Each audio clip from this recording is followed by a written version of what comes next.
Bapak, Ibu, Saudara yang terkasih di dalam Tuhan Yesus Kristus, Salam, salam bahagia. Perkenankanlah pada kesempatan ini saya masih hendak melanjutkan sharing tentang kesaksian dari Ananda, putra seorang konglomerat yang budiman, yang dermawan, yang baik hati, yang memiliki spiritualitas yang tinggi, namun di dalam kehidupannya pernah mengalami beban kecemasan.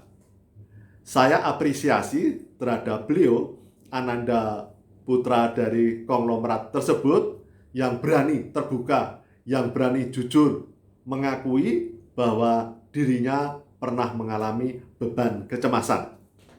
Pengakuan itu sangat penting untuk mengawali sebuah pemulihan yang akan menjadi lebih baik, menjadi lebih damai sejahtera dan bahagia. Seperti juga di dalam kitab suci bahwa Tuhan Yesus Kristus berkenan dengan seseorang yang mau mengakui atas segala kesalahan dan dosa-dosanya, mengakui segala kekurangannya, problematika atas hidupnya. Kadang-kadang memang pengakuan itu bisa karena dari hatinya, karena beban persoalannya akhirnya berani berseru kepada Tuhan bahwa saya merasakan beban kehidupan, beban kecemasan, kegelisahan, ketertekanan, kedepresian misalnya. Tetapi kadang memang hak prerogatif Tuhan, dengan berbagai cara Tuhan mengizinkan, menjewer seseorang murid Tuhan mau mengakui atas segala kesalahan, kekurangan, kelemahan, maupun juga dosa-dosanya. Seperti misalnya penjahat yang di kayu salib. Ketika bersama Tuhan Yesus Kristus disalib dan kemudian akan dipanggil Tuhan, maka sebelum dipanggil Tuhan berseru kepada Tuhan Yesus Kristus, "Ya Tuhan, saya ini orang yang berdosa, ingatlah akan daku ketika Tuhan datang kembali ke dunia ini." Namun Tuhan Yesus Kristus langsung berkenan, dan saat itu Tuhan Yesus Kristus menyatakan bahwa hari ini juga kamu akan bersama-sama dengan aku untuk ke Firdaus. Luar biasa. Kemudian juga Zakeus yang dianggap orang yang berdosa di lingkungannya, tetapi Tuhan berkenan dan Zakeus mendapatkan perkenan Tuhan karena Zakeus menyadari atas segala kekurangan, keterbatasan, dan kesalahan-kesalahannya.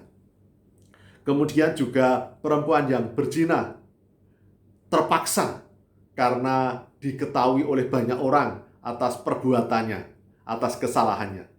Dan kemudian puji Tuhan, Tuhan Yesus Kristus ada di tempat itu sehingga Tuhan Yesus Kristus menolong dan berkenan atas perempuan yang berzina tersebut.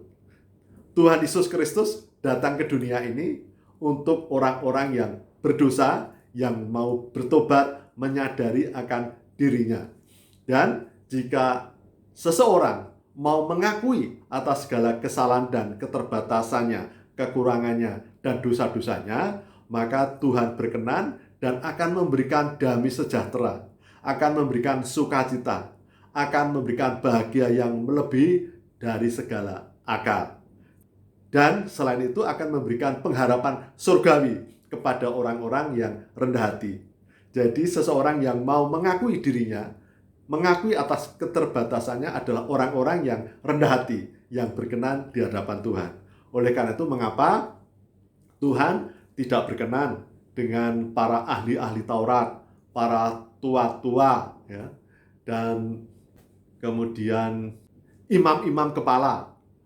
Karena mereka memang hebat, mereka sungguh-sungguh hafal, sungguh-sungguh setiap hari belajar, mempelajari, membaca kitab suci, namun masih tidak merendahkan hati, masih keras hati, masih merasa sombong, masih merasa pongah atas kehebatannya.